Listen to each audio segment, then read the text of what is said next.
Hey, it's Steve Zonardo with Mike Gaddy on Real Estate on Record. We're back again talking about our latest, market trends and what we're looking forward to in the next, let's say, 6 months here in the real estate market. Stefano, you had a question. I think I just blew the question. Real estate market trends, analysis and predictions, boys. Yeah. Let me hear it. Go ahead, Look Mike. at Mike. Oh, look at Dusty. Yeah, so obviously going back to where we came from, everyone thought Q1 was going to be a disaster, and it was the polar opposite. Yeah. Going forward, we're starting to see, I would say, a little bit of stickiness in the inflation, right? In the last, I guess, information. Explain stickiness. Stickiness is Explain stickiness. The rest of our inflation. Obviously, we're looking to go down to we're at 4.3. We were at 4.3, yeah. and then we were supposed to predicted to go to 4.1, and now we're back up to 4.4. We went up a little bit, so obviously it's not coming down as easy as they thought. Looking at our cost of living, I don't know. I go to the grocery store; it's still pretty expensive every week. Gas is up. We're almost like $1.60, close to $1.60 a liter. So I don't know. I don't see my day-to-day costs getting cheaper to bring down that inflation back to 2% anytime soon. Yeah, I agree 100%. I think you're just talking about prediction. Yeah, first quarter, and I'll be the first to say I expected like a bloodbath. Yeah, me too. Just how we left off in 22, and then going into 23, I would have figured it was going to be the collapse because of the debt load. But again, let's just kind of tap into that. The banks, the way they structured their mortgages and stuff like that. Everyone's protected still. They were protected. They weren't calling in their loans. They were doing interest-only payments, and then whatever interest the bank wasn't making, if the interest payment was more than their actual payment, then they were tapping into their principal. So wealth was lost, but houses weren't lost, which is great. I mean, this is what they did in COVID. People didn't lose houses and stuff like that, which is great. But also, it was wealth was stripped out from the Canadian household. It's like and a lot of that too was probably like an outcome of them putting in the stress test and what was it, 2017 when they brought the stress test in, because if we hadn't had that, I think it would have been a disaster. Yeah, I think it would. I think if the banks didn't do that for the interest only, it would have been done, man. Yeah. And we knew how many people did we know, and stories that we heard and through financial, services that we use, like companies that they were talking about the distress of their clients. It was there. It's just the way they did the interest only, and then they tap back into the principal. It held it all together. Yeah, it held it together. And to your point now, like the interest rate, the CPI went back up. So they're going to have to do an interest rate hike next term in July. The next meeting, Tiff Macklem, they're going to do it, another quarter point or whatever it is. For sure. Yeah. So how does that, transfer back to the Canadian public and their mortgages and the line of credits and all that stuff, right?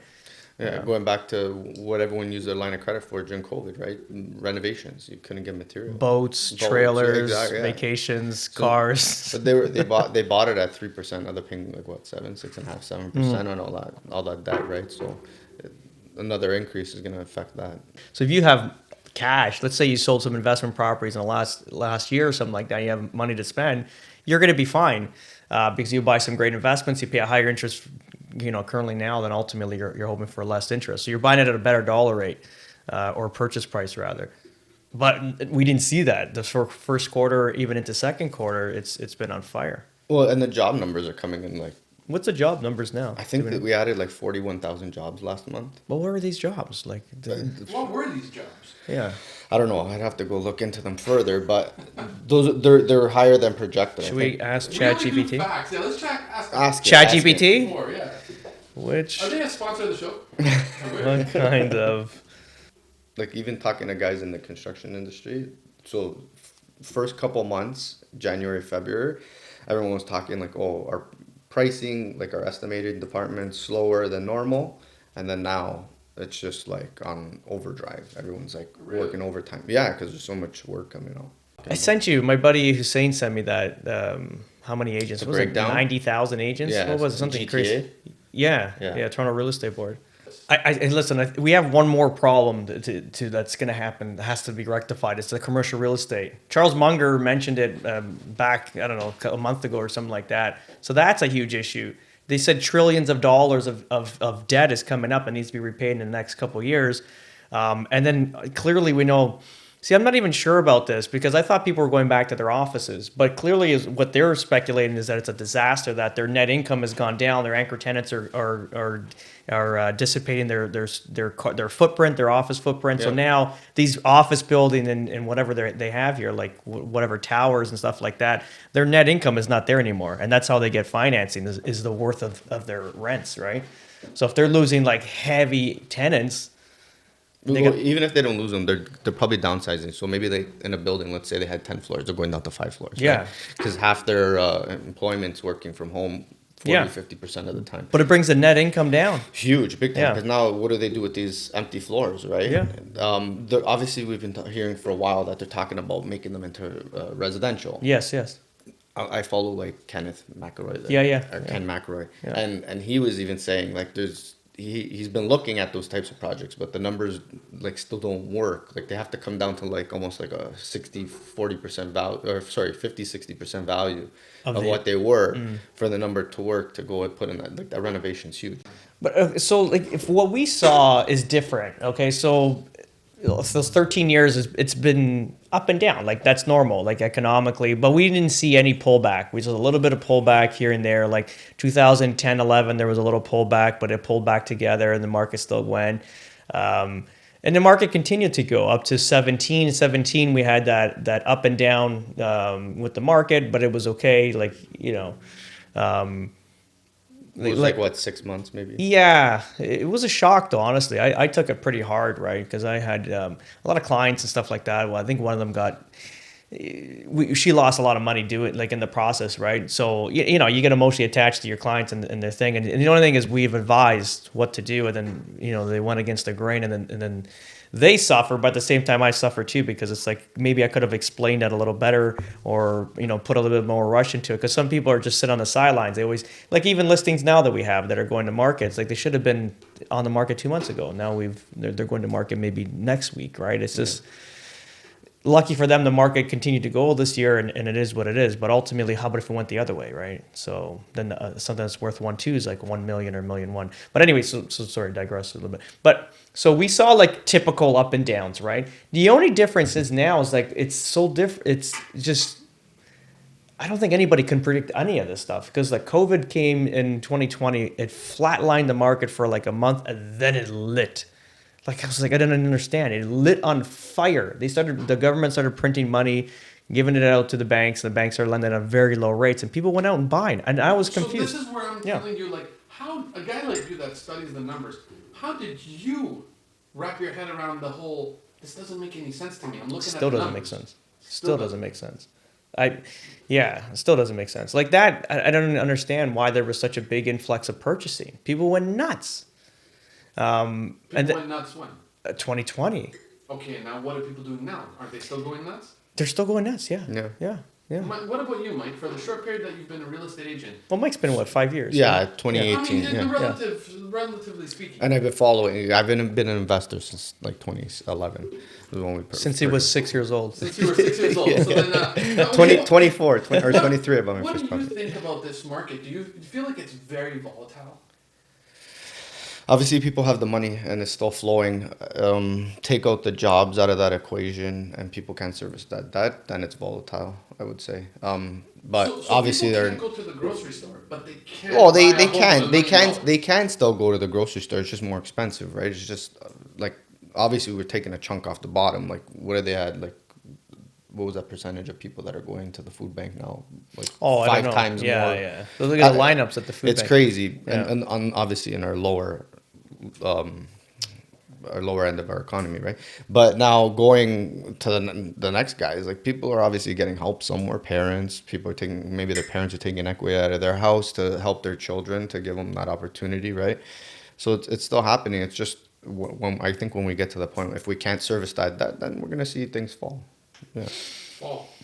And then no, I agree. And I think so. We still have strong population. Clearly, like the South Asian population's coming in. Like we have a lot of South Asian buyers on everything. If you Yeah. see the showings on all our properties, it's South Asian. A lot of it, maybe Yeah. 50%, 60%, depending on the area. And if you get into Brampton, it's 100%, right? Why though? Like, see, that's what I'm saying. Well, it's the only immigrant. So like back when our parents came here from Italy, it was like that European from like 54 to like I think it was 78 or something. It was Okay. all European. So So now it's all Italians, Southeast Polish, Asian? whatever it was. So like Indian population, right? South Asian. Yeah, that's what's coming in now. So where are all the European cultures I going? think there's a treaty. The US? treaty's not opened between Canada and the Europe anymore. I don't know what happened with that, but that's all ended. You're in Pierre's Florida though. Yeah. What's happening in Florida? What kind of immigration. immigration is happening there? I know it's not Mexican Um, because the Mexicans already came. So now who's coming? so everybody still, man, like But America. it's a lot of migration internally in So the Toronto's U.S. a melting pot. Is Florida a melting pot too? So Florida is definitely migration. Like America migrates between each other. So every state's like a different country. So you want to move. Like the lady I hired, But an American goes to an American state. I'm Yeah. talking about anyone from the outside. new so it's the world. Like America's still the number one place to live in the world. As we feel like we're Canadians and we live in the best spot, it's not. Like after living, being there and here, that's the place you'd want to be for economic growth, for the future of your children. It's a whole different place. Clearly, there's political issues on both sides of the border here. But ultimately, that'll be rectified. And then once that's rectified, hopefully, God willing, and then you'll see, that's still going to be the best place for economic growth and stuff like that. It's just transitioning into a new, it's just transitioning like every other country. But that'll transition faster and hopefully cleaner, I hope anyway. And yeah, Streamline? yeah, I think so. Because Get rid of the riffraff? yeah, I think it's just there's so much political unrest. I think everyone's too into politics. I think social media has done that shit because nobody cared about politics.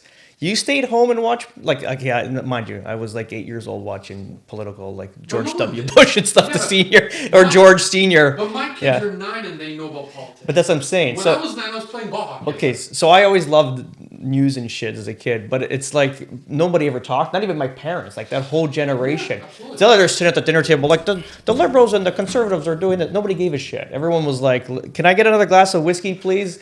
What, midnight pasta runs, like it was a different thing. And now it's like anybody you talk to, it's some political agenda or some ideology or this school did that. It's just crazy. It's just too much in your face. So I think right now, like we're transitioning. Hopefully, like the news can clean up, and like I think the problem is right now, even just news stations alone, they're so fucking biased to their own ideology. Like they're so supposed to report the news. Be like you gotta shit on both parties. Doesn't matter. You don't just you highlight one. Like guys, you're a Democrat. Your president's dead. It's weekend at Bernie's. I don't give a shit how you wrap that up, what bow you put on your head. The guy, I wouldn't allow him to drive me around. If he said, I'm going to drive you down, I'm going to drive you to Toronto, just sit in the back. I'm like, no fucking way. You can sit in the trunk, bud. Like he's not there, right? So hold on. But if you're in that party, you're like, no, he's good. He's astute. He's not. Let's tell the truth. Like, this is like what? This is crazy because of your ideology. No, they should in any party, and then Trump on the other side. But it's like, why don't they just fucking fix that? Put somebody that's smart in there, someone that's capable. Like it doesn't make sense to me. So someone that's like they're into their party and it's like die hard, they're hard left or hard right. Like you got to be logical too. Like you can't have like a dead man running the most powerful country in the world. This is maddening. And now it's basically like Wizard of Oz. This is what it is because you know that he can't make decisions. Come on, dude. He can barely order food. Like let's. It's not, am I lying? Is this These true? are all sound bites. I love Okay, them. but am I bullshitting? No, of course not. Am I However, saying something wrong? However, the media will always show us the downfalls of people. Yes. Before they ever show the good. That's just media. But- whether if you're Democratic But or they're Republican. too hard on their side. So they paint their party as in Fox does the same with their side. Actually, Fox is even better. They're kind of shitting on both sides still. They're a lot better than CNN. Say that when 20 years ago, it would have been the opposite, where CNN may be more thing. But now it's like they can't do any wrong. But we all know there's independent journalists now that are basically giving us what we need to know. Like you need to know both sides of it. There's that independent journalist Crystal and Sager there. One's a Democrat, one's a Republican. It's a perfect combination. They get along well. They're like best friends, and they shit on both sides of it. That's what you need. So now with that amazing piece of nugget, Mike, what's the one thing that you pulled from everything he just said The one thing I pulled, we need balance. We need Oh, I balance. thought you were gonna say we can have Bernie's. It's Weekend at We Bernie's. need a weekend at Bernie's with And Mr. I love Biden. one of my It's favorite so movies true. too. That's why That's I'm hilarious. Yeah. Dude, because it really is. You have a dead man that we're trying to say he's alive. He can't even get off the stage. Yeah. Are we joking? Like it's was Wizard of Oz. When they open up the curtain, there's that little guy with the mic talking. You know, it's what it is. So now you know that whoever's in charge is really not in charge. It's just like And wrap it up. It's a puppet show. it's a puppet show. Holy shit! is. There was an old movie. It was called The Fall of the Roman Empire, something like that. It was like a just turned into color when movies turn into color. I forgot the characters, but I remember there's one scene because I was a huge Roman, like I love the Roman history, right? So ultimately, it was at the end of the movie, the emperor died, and like the senators were auctioning off the seat as emperor. Like, who wants to pay for this seat? And everyone was like, I'll give you 10,000 sestertii, 10 million denarii, whatever it was. They were like bidding on the seat because it really didn't mean anything anymore. And that's how any president or prime minister, they don't mean anything. There's a whole machine behind it. As we get older and we kind of figure this shit out. So anyway, navigating through real estate through all this, because it's it's polarizing, right? So we're all like in a different world right now mentally. Well, it's facts. We gotta talk facts, right? We're in the loop with what's going on in the market and also in like in the media. We see what's going on, right? So we have to have backup when someone has that question. We have the ability to back up why. We're not just give them any answer just to I throw got a some question for you fluff. then, Mike. Yeah. Okay, the market right now is a seller's market, right? Yeah. They're having 50 showings and what happened a month ago? A month ago it wasn't like this. So what? A month ago caused it was still- it No was- man, not like this, dude. Yeah, it was. 50 Yeah. showings now? Yeah. 50 showings? Over a month ago, I had 30 offers on a house. Okay, so what caused all of a sudden people saying, okay, you know what? I got money now. Where did they get this money? It was well, I think people were sitting, they had the money, they were sitting on the side, right? Because they were worried that rates were going to go up. Then the government changed the Bank of Canada changed their narrative. They're like, "Oh, we're holding rates. That's it. We're pausing," right? When that pause came in, all the buyers that were sitting on the sidelines, they all jumped in at the same time. So you're aggressively on social media. You see what's out there. You see Yeah. people who are not educated giving educated advice. What do you say about that? What do I say? on. You gotta, as the consumer, you gotta figure out who's giving the right advice and go to that person. You can't just listen to one guy. You gotta listen to a few people. Isn't that the big problem, Steve? That you're listening to too much, and then all of a sudden you Yeah. get really overwhelmed. I'm very, very linear. I got to be honest. I don't follow any realtor on social media. I don't. You don't? Yeah, and if I do, they're probably muted. I got to be honest. And And the it's not reason is- because it screws with what I think, and I don't want to be affected by anybody what they're thinking. I just need to be streamlined. This is what I think. This is what I'm doing. This is what I believe. Sometimes if you add too much, like I'll if I'm listening to someone or following, they got to be at a fucking level. Like Ken McElroy was like fantastic. Like the Kiyosaki, like those guys, they're on a whole different level. I won't even follow I won't even follow Grant Cardone, and that's all Oh, no, magic. hold on. It's a magic show. They They're just read the script, buddy. yeah, listen, they're good. They're all good. But I mean, for me to get like that's amazing. Like I love what he's doing. You gotta respect him. That guy was like a big cokehead. He was What? oh shit. Yeah, like yeah. listen Oh, to this his is for story. another episode then. Yeah, listen to his story. He's come from the brink of like nothing. I think he's from the south of Is he south self-made? deep south. I think he's from Louisiana or Is something. he self-made? Yeah, fucking right. Yeah. No, he was a big cocaine addict. He was either gonna be like commit a crime and go to jail for the rest of his life, so then he turned it. So he focused all that attention. Like when you're ADD or OCD, whatever the hell you want to call it, like you're hyper like whatever, hyper energy. You got to put into something. And I had the same issue growing up. If I put it into like causing shit, that's why I was always causing shit. But once I put that energy into like when I became a mechanic or whatever, I was like so zeroed in. I'd work 14, 15 hours. On cars, like, we did all like those nice European, like German cars, right? Like Porsche and shit like that. But I would sit there and work all day. Nothing could get in my way. I loved it. You were determined to get to your end goal. It's an obsession, right? Obsession. So if you put that energy into something negative, then it's obviously you're gonna put it.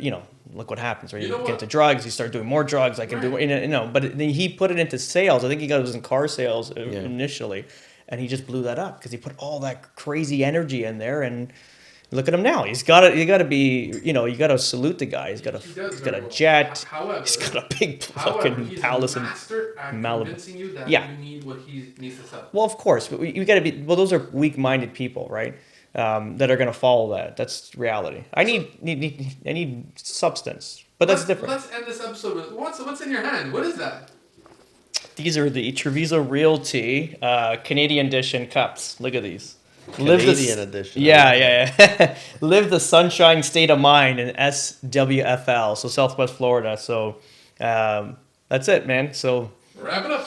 yeah. Hey guys, you like these episodes? You have any questions? Please leave a comment in the description here, and then we'll get back to you. Thanks, guys. See you on the next one.